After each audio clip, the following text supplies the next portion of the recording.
endorsing collagen and traveling all the way to the US to get it done back in the 80s, right?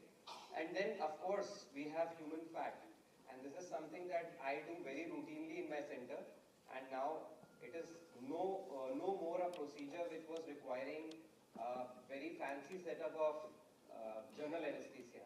So we were just discussing with Principal Sir that now we do liposuction facial fat transfer. So we basically do a liposuction of the tummy, process that with certain emulsifiers, convert this macro fat into micro and nano fat and transfer it to the face.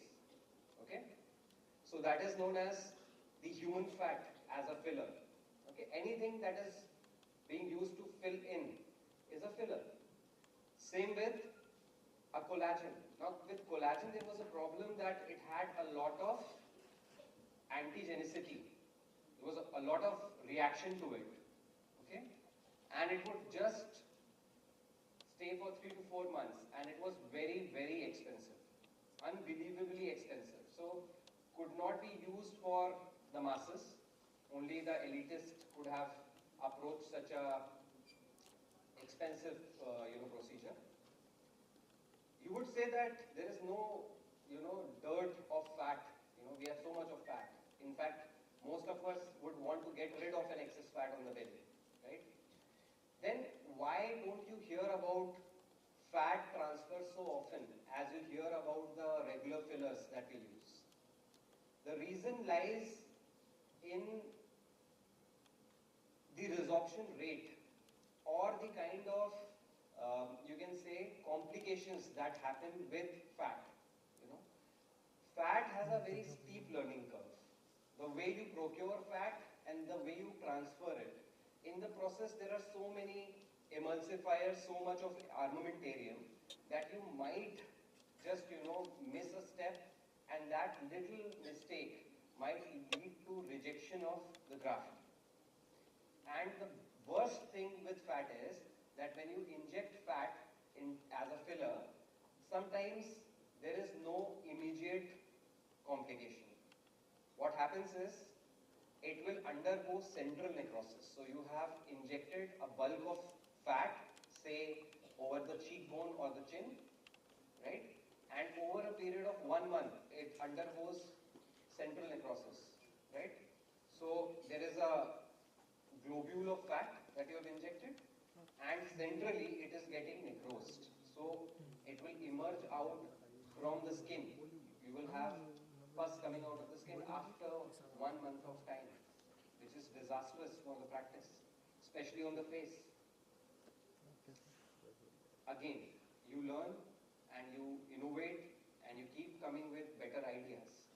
What if I told you there is a molecule which can be used as a filler, which you can add or subtract at your own wish? Okay? That you inject a lip and you feel this seems to be a little too much of filler, and you could just reduce it. Wouldn't that be a much more convenient thing to do? What do you say? Isn't it? Something that could be reversed would be a wonderful thing to actually try out in facial aesthetics. If you remember in my previous lecture, I told you botulinum toxin once done, it is not reversible. Whatever has happened will stay with you for the next 3 months, 3 to 6 months. But with a certain filler, which I am going to talk about, it might be temporary, the result might last for a couple of months, but it is also coming up with a huge advantage of altering it during the course of treatment. And you will realize how important it is for our practice. So it's nothing new. Each one of us might have had an encounter with hyaluronic acid while studying or while applying some serums at night. Many of you might be using vitamin C serums with hyaluronic acid. Are there any users now post tea? Okay, enthusiasm has gone down now. 4 people only. So hyaluronic acid is nothing but a sugar molecule. Okay, it's a sugar molecule. We'll discuss about the structure of hyaluronic acid in a bit. Basically, it is procured from the natural fermentation of bacteria. Okay? And it also lasts for 3 to 4 months. Now you can mix it with another filler, which is the calcium hydroxyapatite. So there will be a matrix of calcium hydroxyapatite in hyaluronic acid, which is a hybrid filler. That would stay for a longer period of time because of presence of calcium hydroxide. And then even further, for a longer period of time, you can use something known as polylactic acid. How many of you have had an experience with suturing or have known about dissolvable or resorbable sutures? I hope over a period of time, once you start your practice, you will use something known as Vicryl, which comes with the brand name of Vicryl, which when you suture on a mucosa, it will resorb. Okay? It is never done on the skin, it is done under the skin, and it is something that you need not remove later, it gets dissolved. Something similar to that is polylactic acid. Okay? Then, if you look at semi-permanent or something that will last for a very long time is polymethyl methacrylate. That is also used as a filler, and it has microspheres which have purified collagen gel. Okay? And it lasts for more than 10 years. So these are basically certain implants which you will see that few people get those chin augmentation done with those implants. These are med-pore implants basically. If you know the name of it, it's med-pore. Basically made of polymethyl methacrylate, right? So today's star is hyaluronic acid. It has been tested with time. It has been the most widely used molecule. We do use calcium hydroxyapatite hybrid fillers in certain cases, but in totality, if you look at the usage of hyaluronic acid, it would be you can say the GIC of facial aesthetics, right? Like you use GIC so vehemently in cons and endo. The same way in facial aesthetics, hyaluronic acid is used very commonly. But was this primarily used for facial aesthetics? No. Again, it is a part of extracellular matrix of our skin. So as we lose some amount of hyaluronic acid from the joints, you know the synovial fluid that you have, the lubricant that you have, it also contains a huge amount of hyaluronic acid. Similarly, a skin also has hyaluronic acid. Now, what is the quality of this hyaluronic acid? It is basically a hydrophilic molecule. So, if you have injected hyaluronic acid in an area, it has a potency to attract 1,000 times its weight of water. Okay? So what do you think it is most commonly used for on the face? For? Perfect. Perfect. Hydration. But this kind of hyaluronic acid is basically a solo hyaluronic acid molecule. It works alone. It operates alone. Okay? Now if I was to give you a volume, this particular free molecule of hyaluronic acid would definitely give you hydration, but not volume. Okay? So, over a period of time, when hyaluronic acid molecule kept on getting some innovations, there was something known as cross-linking agents. Okay? So, if I want to come down and push a single person, you will get pushed. But if all of you start holding hands with each other, will I be able to push you? No. So this property of cross-linkaging increases the viscosity of this gel. It turns into a gel. It's neither liquid nor solid. It's a gel. So whenever we talk about gels, it is basically some modality which is not solid and not liquid. How can that be? So we will just go on and discuss a little bit about its structures. It is basically a glycosaminoglycan. It consists of repeated disaccharide units. So it's basically a sugar. It's a sugar molecule. And its hydrophilic property attract water into the extracellular matrix. So it will increase the turgor pressure on your skin. So automatically your skin will appear tight and firm and glowy. And that's what happens when you apply hyaluronic acid based serum on your face. It absorbs the water and your face looks much hydrated, right? And it is basically gradually degraded, so filler longevity is increased by cross-linking agent. The property of hyaluronic days, basically hyaluronic days is also produced in our body. So if you have hyaluronic acid, there is also something which degrades this particular product, that is hyaluronic days. So if you want this product to stay longer, what you do is you add a cross-linking agent. So now it will be a little harder for it to get dissolved. Okay? And it will give more strength to that gel.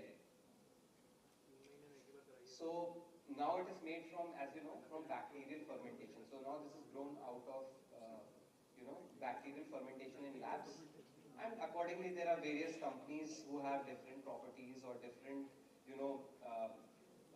technology into it, where they can have massive cross-linking. So if you have a lot of super cross-linked product, will have a lot of hardness to it. It will not be, flowing. When you have a free molecule, it will flow. But if you have a product that is tightly cross-linked, it will stay. So where do you think such a product can be used? I will just give you hints, you tell me the indication. For hydration, correct. Something which is loose, which flows. For something to augment, if I wanted to augment something, would I use something flowing or would I use something which is hard, which is more cross-linked? Of course, you would use something which is more cross-linked for augmentation. So now, because of this innovation, fillers can be used for augmenting the chin. They can be used for liquid rhinoplasty. You might have heard that you can correct the nasal bridge with the filler of a hard consistency. Okay? You can augment these cheekbones, like I was telling you about that inverted triangle. You can actually augment these cheekbones. You can also augment the lips. But for lips, you neither need something which is very hard, nor do you need anything which is too flowing. So there is a mid path in between, neither hard nor too soft, which is known as the mild consistency. Okay? So basically, there are certain. How many of you have studied dental materials so far? First years must have like the curriculum has changed, I think. No? Now the second years read the dental materials. So these are certain things that you would definitely read in your dental materials as well, right? So there would be a property called viscosity. There will be something known as gel hardness. Then there will be cohesivity. There will be something known as modulus of elasticity, right? You remember amalgam and those modulus of elasticity of amalgam and all that? Try to correlate the same knowledge in a gel. Basically, when you talk about a gel, as long as it is inside the syringe, it behaves like a solid. Okay?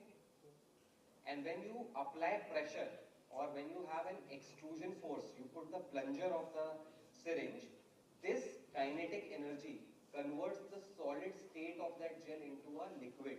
So it flows. Okay? So this study of flow is known as the rheology.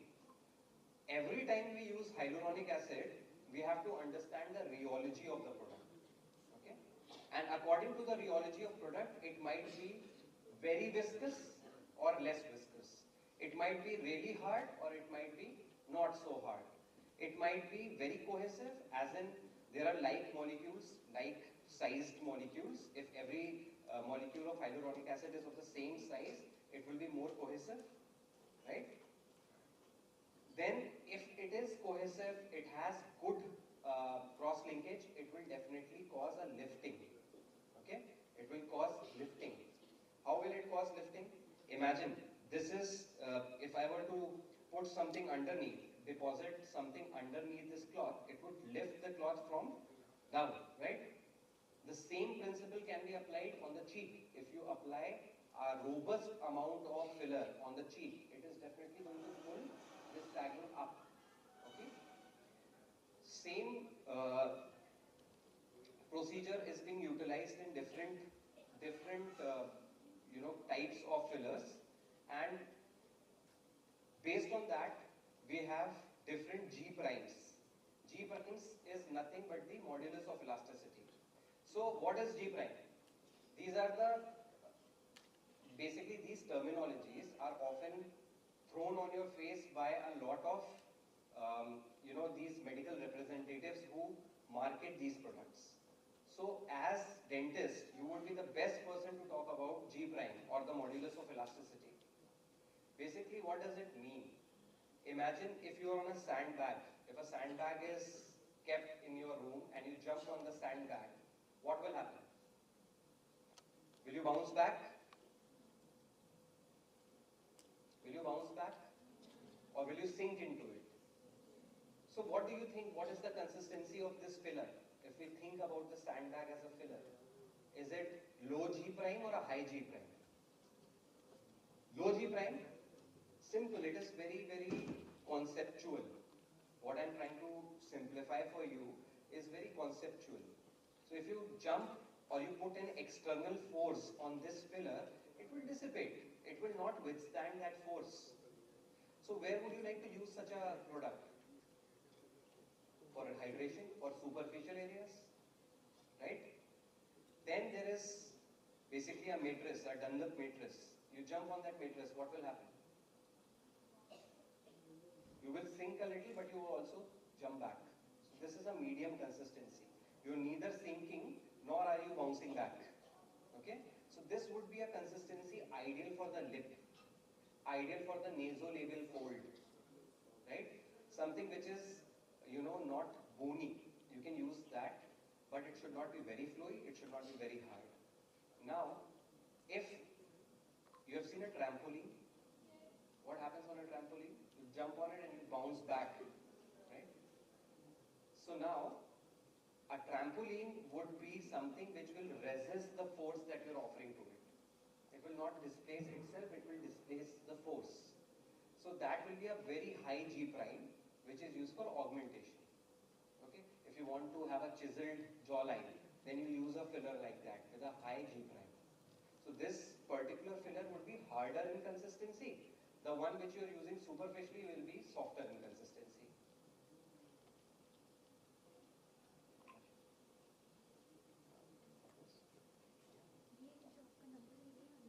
Is that clear? Isn't that very simple? So then there are general tips. Forget about the techniques. How you do it, how does a syringe look, we'll all show it to you. But there are certain general tips, okay? When you're doing a filler's case, it is very exciting. It has some finances involved. So let's say when you're starting with a filler practice, one syringe might cost you 8,000 rupees. And you might charge 3x amount from the patient.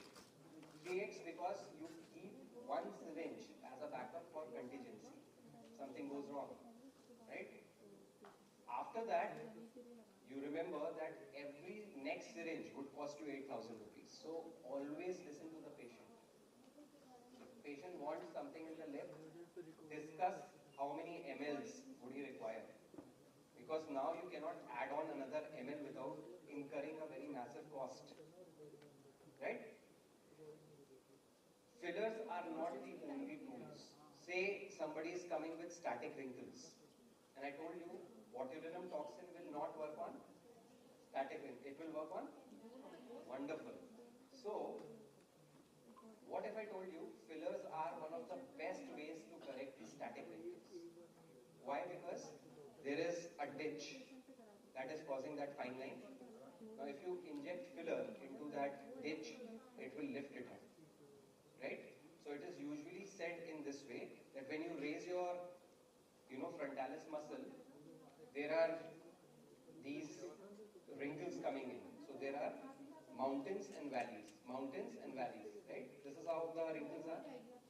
So wherever there are mountains, you inject botulinum toxin. Wherever there are valleys, you inject fillers. Correct?